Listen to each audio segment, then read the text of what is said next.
OK， 大家好，歡迎大家蒞臨今晚聖方濟書院金禧晚宴。我係7年畢業嘅 Joseph Kong，而我咧就係辭工 Sir 25年先加入聖方濟大家庭嘅請堂老師。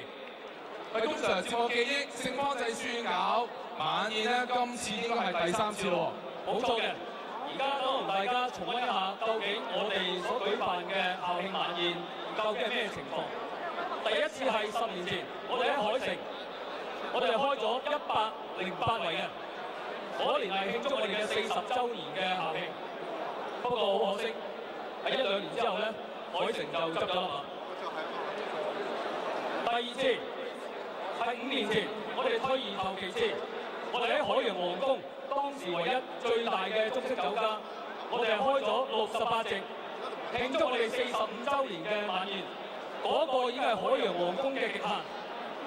不過無巧不成話，1、2年之後咧，海洋皇宮又執埋笠啦。喂，工 Sir， 你知唔知道點解呢2間酒樓要搞到執笠咧？我就唔知啦，不過唔知你知唔知咧？我話俾你聽啦，因為呢2間酒樓預知道喺5年。或者10年之後根本容納唔到我哋今晚185圍金星大嘅場面，因此佢哋見好就收啦。好彩我哋仲揾到個地方。不過各位，其實大家有冇人可以用速算計到185圍究竟係有幾多賓客咧？不過相信大家都冇計得咁快㗎啦。我哋已經同大家計咗啦，今晚出席嘅總人數將會係達到2220人嘅。喂，工 Sir， 聽講我哋今晚好似破咗紀錄添噃。係嘅，根據會展提供俾我哋嘅資料，中學搞校慶喺會展舉行嘅已經唔係好多間。目前最高紀錄係 DBS， 佢哋又開咗158圍嘅。而聖方濟書院今年係刷新咗會展校慶中學擺酒嘅最高紀錄嘅。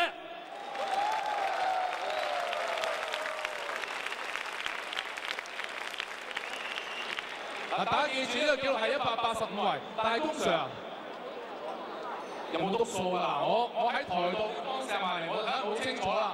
究竟係咪真係足2220人㗎？我哋話咗今晚，我哋嘅目標係叫做逼爆會展。而家就讓我哋用聖方嘅實力話俾人聽，究竟我哋係篤數，抑或係真係有咁多人出席嘅？我哋而家俾一個活動，大家熱下身。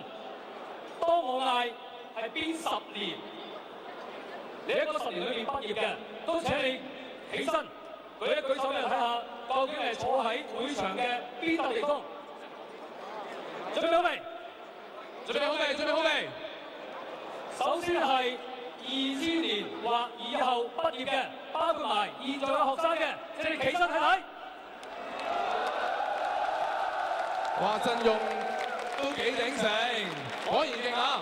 現在有請90年代畢業嘅校友企起身，當中有啲我教過嘅90年代嘅，請你起身。景 Sir 教90年代，咁我教過大部分嘅80年代嘅校友嘅，請所有80年代嘅學生起身睇睇。好，到70年代，70年代我啱啱出世嘅啫嚇。70年代嘅各位大師兄，請你企起身 ，show 卡你。喂，70年嘅同學起身睇睇。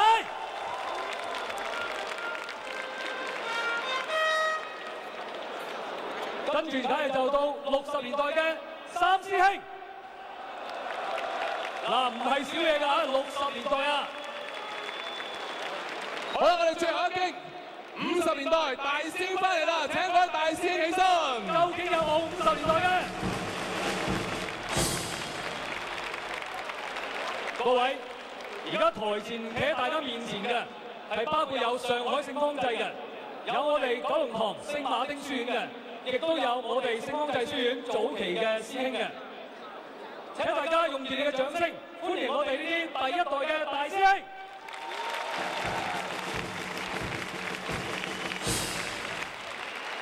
好，最後最後我哋有請所有曾經或者現任嘅老師起身，俾我哋各位校友知道你個位置，並且接受我哋全體校友同埋同學致敬。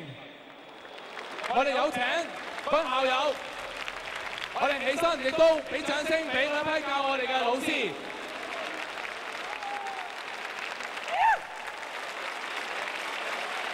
Thank you，多謝晒你哋。好，請坐。通常其實今晚有咁偉大嘅場面咧，我哋要多謝一個人嘅。咁究竟邊一個人咁威猛啊？就係今晚你出席嘅每一個人，即係你哋啊！冇你哋每個人嘅參與，今晚嘅晚宴就冇辦法舉行。雖然今晚我哋每一個人都係嘉賓，但係其實全場最重要嘅核心人物並唔係我哋。各位嘉賓、各位校友、各位同學，而家讓我哋一齊企身，用最熱烈嘅掌聲向我哋每一位聖母昆頌會嘅修士致敬。請起立。讓我哋用聖方濟最傳統嘅方法嚟表示我哋嘅感謝。我哋向我哋嘅修士致以三呼高 ，hip hip hip， 多謝大家，請坐。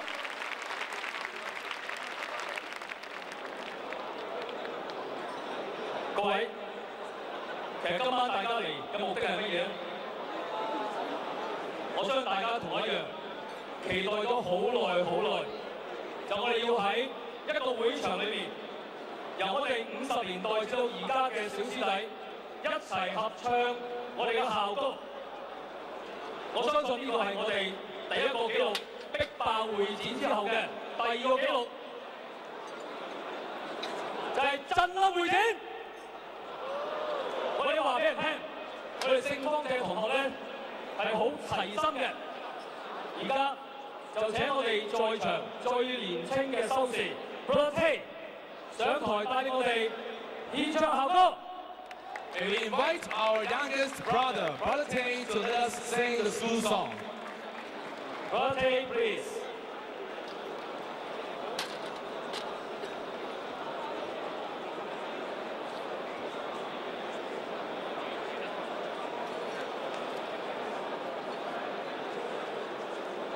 好啦，請各位嘉賓、各位校友，我哋一齊起立。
請各位就座。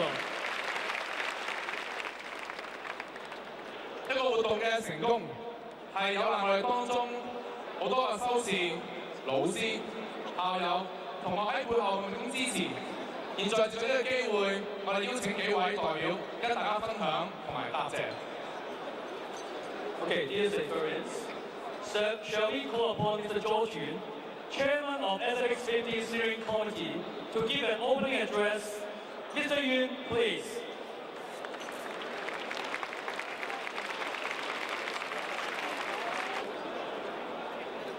Honorable guests, our dear Marist brothers, fellow alumni, students, ladies and gents, good evening. On this auspicious day, on behalf of the SFXC Golden Jubilee Exec Committee, I would like to welcome you all to this celebration banquet. Indeed, it is not only the time for celebration, but also for jubilation. Some 48 years ago, when I attended Form 2 class in SFX College, and my dearest teacher, Brother Joseph, is right in front of me now. Then I was 13 years old, a thin bisabbatical teenager. And I joined the college from a private school with no religious affiliation. The first day when I entered the school playground, I met Brother Kenny, Brother Edward, and also I met a number of non-Chinese students speaking in English. I felt I was a lucky kid who would expect a very good education in the years ahead. This I did.